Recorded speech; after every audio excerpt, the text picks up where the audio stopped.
안녕하십니까? 오늘은 하나님을 사랑해야 하는 이유라는 제목을 가지고 같이 설교 말씀을 나눌 예정입니다. 오전에 예배를 사실 드렸는데 녹화가 제대로 되지 않아가지고 제가 오후에 이 설교했던 영상을 기록으로 남기려고 다시 한번 영상을 촬영을 합니다. 제 아이들과 주거니 받거니 하면서 재미있게 영상을 찍었으면 좋았을 뻔 했는데 영상 녹화가 제대로 안 되는 바람에 양해 부탁드리겠습니다. 오늘 본문 말씀은 신명기 6장 4절에서 9절까지 말씀입니다. 이 말씀이 얼마나 중요한지 간략하게 이 말씀을 좀 여러분들과 같이 나누면서 은혜의 시간을 갖도록 하겠습니다. 먼저 신명기 6장 4절에서 이 9절까지 말씀은요, 우리가 익히 잘 알고 있는 말씀입니다. 그래서 여러분들이 성경을 찾아서 읽어 보시게 되면 제가 한번 신명기 6장 4절에서 9절까지 말씀인데요. 이스라엘아 들으라. 우리 하나님 여호와는 오직 하나인 여호와시니 너는 마음을 다하고 성품을 다하고 힘을 다하여 내 하나님 여호와를 사랑하라. 이게 핵심이 되는 구절입니다. 그래서 뒤도 읽을 수 있겠지만 먼저 배경 설명을 드리고 이 말씀을 나누도록 하겠습니다. 제가 옛날에 송지순례 갔을 때 찍었던 사진입니다. 2006년에 송지순례를 갔습니다. 물론 시내산의 정확한 위치가 어디냐에 대해서는 아마 학자들 사이에서는 굉장히 많은 논란이 있는 것으로 보입니다. 여기는 시나이반도에 나와 있는 추정된 장소로라고 해서 제가 촬영을 했습니다. 저희 신학대학원생들이 같이 또 이렇게 찍었던 영상입니다. 새벽에 올라갔기 때문에 아침에 이게 해가 뜨는 이 장면을 시내산 정상에서 찍었습니다.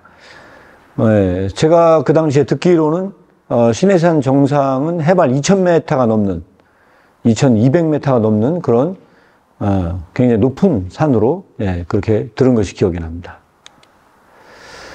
시내산 정상에서 한번 사진을 찍었습니다. 이스라엘 백성은 며칠 만에 시내산에 도착했을까요? 라고 하는 것이 오늘 굉장히 중요한 질문입니다. 여러분들은 시내산에 며칠 만에 시내산에 도착했을 거라고 생각하십니까? 성경에 나옵니다.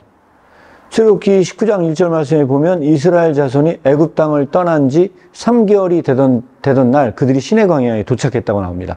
그러니까 출애굽을 한 지 3개월 만에 시내산에 도착했다. 우리는 이렇게 알 수가 있습니다. 그렇다면 그들은 언제 시내산을 떠났을까요? 자, 여러분들이 출애굽기를 19장 1절에 도착했다고 나오는데 출애굽기 전체를 읽어봐도 떠났다는 내용은 나오지 않습니다. 그렇다면 떠났다는 내용은 어디 나올까요? 창세기, 출애굽기, 레위기, 민수기. 민수기에 가서야 시내산을 떠났다는 내용이 나오거든요. 그러니까 결론적으로 그 가운데 끼어 있는 레위기 말씀 전체는 시내산 언약입니다. 그래서 민수기에 나오는 말씀을 보면요, 둘째 해 둘째 달 20날에 구름이 증거의 성막에서 떠오르매 이스라엘 자손이 시내 광야에서 출발하여 자기 길을 갔다. 자, 민수기의 말씀 얘기입니다. 그러니까 이 얘기는 무슨 얘기입니까? 둘째 해 둘째 달인데 3개월 만에 도착을 했으므로 여기에서 3개월을 빼주게 되면 10개월이 나옵니다. 10개월 19일 만에 떠났다. 결국은 뭐냐면 시내산에 약 10개월을 머물면서 십계명뿐만 아니라 레위기 전체의 말씀을 그들에게 가르쳤다. 우리는 이렇게 볼 수가 있습니다.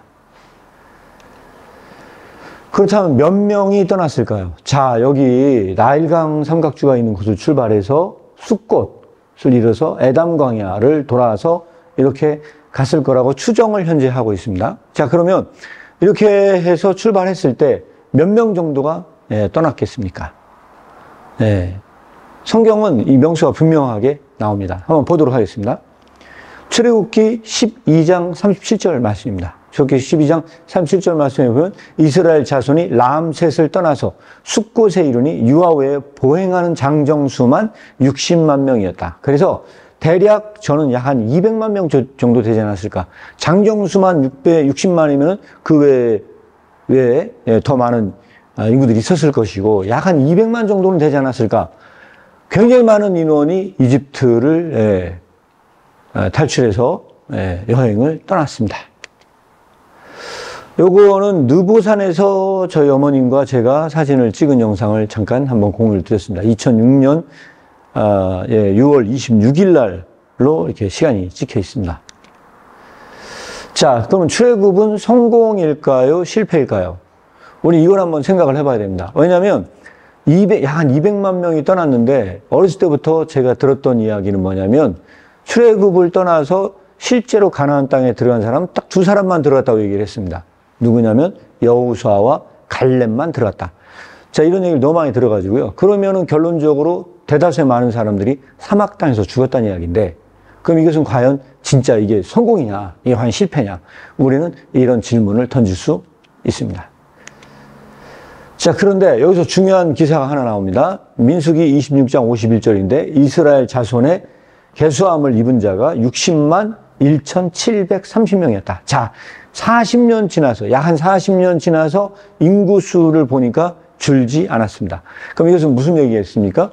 실제로 여호수아와 갈렙만 가나안 땅에 들어간 것이 아니고 인구수는 줄지 않았다. 약 200만 명이 그 인구가 그대로 유지가 됐다. 그럼 그 얘기는 무슨 얘기일까요? 40년 동안 노예 생활을 알았던 1세대들은 40년 동안 사막 땅에서 다 죽었다는 이야기입니다. 그러면은 여기에서 약 한 200만 명 되는 인구는 전부 다 이집트의 나일강 삼각주의 비옥한 땅을 알지 못하는 젊은 사람들, 나이 많아야 40세, 일반적인 평균 연령은 약 한 20세 정도의 젊은 사람들로 구성된 200만의 사람들이 있었을 것이다. 우리는 그렇게 추정을 할 수가 있을 거고요. 이 사람들은 대부분 다 젊은 사람들이었을 거라는 거죠. 결국은 여호수아와 갈렙만 들어간 게 아니고 여호수아 갈렙은 1세대에서 노인이 된 사람들이었을 것입니다. 우리는 그렇게 추정을 할 수가 있습니다. 자, 그리고 이 장소는요, 모세가 요단 서쪽수 맞은편에 아라바 광야, 곧 바란과 도벨과 라반과 하세롯과 디삽 사이에서 이스라엘 무리에게 선포한 말씀입니다. 신명기 1장 1절에 나옵니다. 그러면 신명기 1장 1절 이 얘기는 무슨 얘기일까요? 아까 제가 말씀드렸다시피 십계명과 레위기 전체의 말씀은 출애굽을 한 지 3개월 만에 그들에게 교육을 시킨 겁니다. 그리고 그들을 교육시키기 위해서 그곳에 약 1년 동안 머물면서 그들을 가르쳤습니다. 근데 문제는 뭡니까? 그들이 40년이 지나면서 사막 땅에서 다 죽었다는 거죠. 40년이 지난 후에 그 사람들은, 남아있는 젊은 사람들은 십계명과 레위기의 언약의 말씀을 잘 몰랐을 가능성이 있습니다. 그래서 모세는 마지막 죽기 전에 신명기에 3편의 설교가, 모세의 설교가 들어있습니다. 그 설교 중에서 핵심적인 것이 두 번째 설교인데 이 설교를 했던 이유가 뭐겠습니까?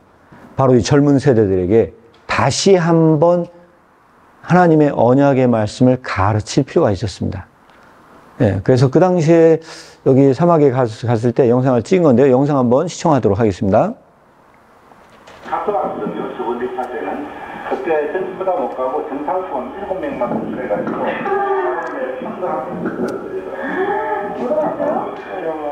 그래서 오늘은 안 가기로 했습니다.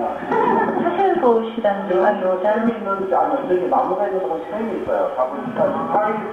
바위 밑에 그 샘이 있는데 상당히 수량이 많다고. 먹어보니까 물도 인물이에요. 건물에 의해서 종려나무하고 안에 들어가니까 농사가 됐더라고요. 그러니까. 저 오아시스의 이름이 아인의 샘이라는 뜻이에요. 우리 오윤이라는 말에 샘이 많이 있는 거고, 아인은 어떤 하나의 산. 2006년에 제가 성지순례를 갔기 때문에 벌써 약 한 17년이 지났습니다. 여기에서 설명하신 이분이 이집트에서 테러가 있었을 때 돌아가신 분이십니다. 안타까운 소식을 그때 접했는데요. 사실은 굉장히 전문가 분이셨는데 돌아가시게 되었습니다. 네, 여기까지 시청을 하도록 하겠습니다. 자, 세 편의 설교가 이렇게 나와 있습니다. 첫 번째 설교, 두 번째 설교, 세 번째 설교인데 다 설명을 드리지는 않겠고요. 신명기 4장 44절부터 28장까지 두 번째 설교가 가장 깁니다. 그리고 학자들에 의하면 이 두 번째 설교가 바로 십계명에 대한 주의를 다루고 있다. 그 중에서 핵심적인 거를 뽑아라. 그러면은 바로 오늘 나눌 바로 이 신명기 6장의 말씀입니다. 신명기 6장 4절에서 9절까지 말씀에 보면 이스라엘아 들으라. 우리 하나님 여호와는 오직 유일한 여호와시니 너는 마음을 다하고 뜻을 다하고 힘을 다하여 내 하나님 여호와를 사랑하라. 오늘 내가 내게 명하는 이 말씀을 너는 마음에 새기고 내 자녀에게 부지런히 가르치며 집에 앉았을 때든지 길을 행할 때든지 누웠을 때든지 일어날 때든지 말씀을 강론할 것이며 너는 또 그것을 내 손목에 메어 기호를 삼으며 내 미간에 붙여 표를 삼고 또 내 집 문설주와 바깥문에 기록할지니라. 이렇게 이 말씀은 나와 있습니다. 그리고 실제로 성지순례를 가보면 이렇게 호텔에 문에 대 전부 다 이런 게 있습니다. 자, 이게 뭐냐 궁금하신 분들이 있을 텐데요. 바로 이것이 메추자라는 것입니다.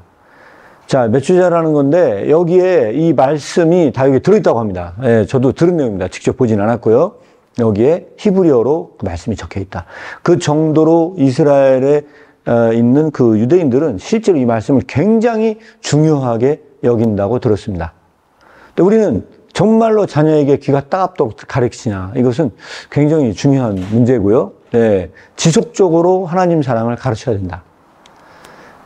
자, 그렇다면 하나님을 사랑해야 할 이유가 뭐냐? 오늘 드디어 말씀의 제목으로 넘어왔습니다. 하나님을 사랑해야 할 이유는 무엇일까요? 자, 이 하나님을 사랑해야 할 이유도 사실은 신명기 말씀에 명확하게 나옵니다. 신명기 말씀을 한번 보도록 하겠습니다. 자, 이스라엘아 내 하나님 여호와께서 내게 요구하는 것이 무엇이냐? 곧 내 하나님 여호와를 경외하여 그의 모든 도를 행하고 그를 사랑하며 마음을 다하고 뜻을 다하여 내 하나님 여호와를 섬기고. 그러니까 내가 오늘 내 행복을 위하여 내게 명하는 여호와의 명령과 규례를 지킬 것이 아니냐, 이렇게 나와 있습니다. 자, 제가 민수기라고 했는데 잘못됐습니다. 신명기로 바꿔주시기 바랍니다. 신명기 10장 12절에서 31절까지 12절 13절입니다. 신명기 10장 12절 13절 기록을 제가 잘못했습니다. 자, 이 말씀에 보니까 여호와 하나님을 경외하고 사랑해야 하는 이유는 오늘날 내 행복을 위하여 내가 이것을 지킬 것이 아니냐, 제가 이렇게 말씀을 드릴 수 있습니다. 그런데 이게 왜 이렇게 중요할까요?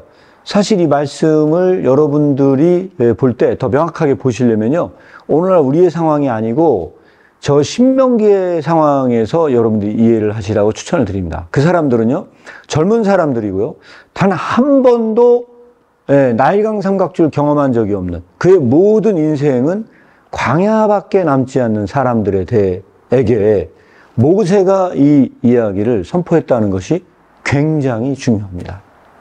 그 정도로 이 말씀은 힘들고 어려운 세대에게 선포한 말씀입니다. 그리고 모세가 죽기 바로 직전, 바로 신명기의 맨 마지막 쪽에 가보면 모세가 하는 이야기가 있습니다. 물론 그 얘기를 하기 전에 우리 아이들 사진을 찍었는데요, 하나님 안에서 행복을 누리고 있습니까? 자, 이렇게 제목을 붙였습니다. 여러분들은 하나님 안에서 과연 정말로 행복을 누리고 있나요? 여러분들은 행복하십니까?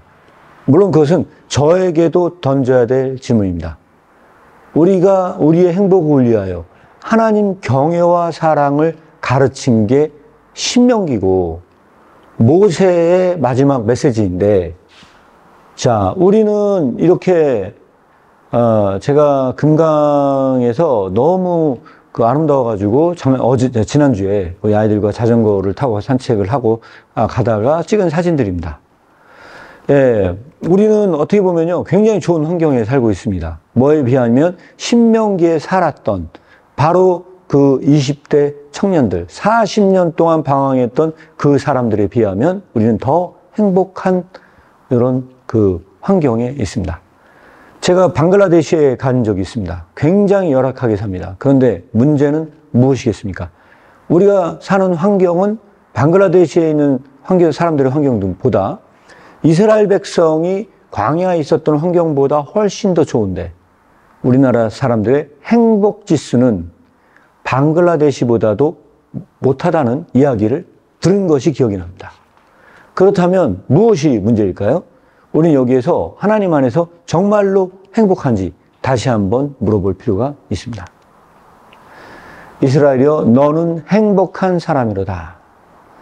제가 킬케고르 연구소를 홍보하려고 침례신학대학교를 방문했을 때 한 목사님이 찍어준 사진입니다.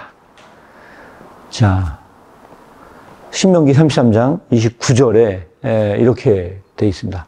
이스라엘이여 너는 행복한 사람이로다. 자, 여기서 이스라엘 백성들은 지금 어떤 상황이 있습니까? 40년 동안, 대다수의 사람들은 40년 동안 사막에서밖에 살지 않았던 사람들입니다.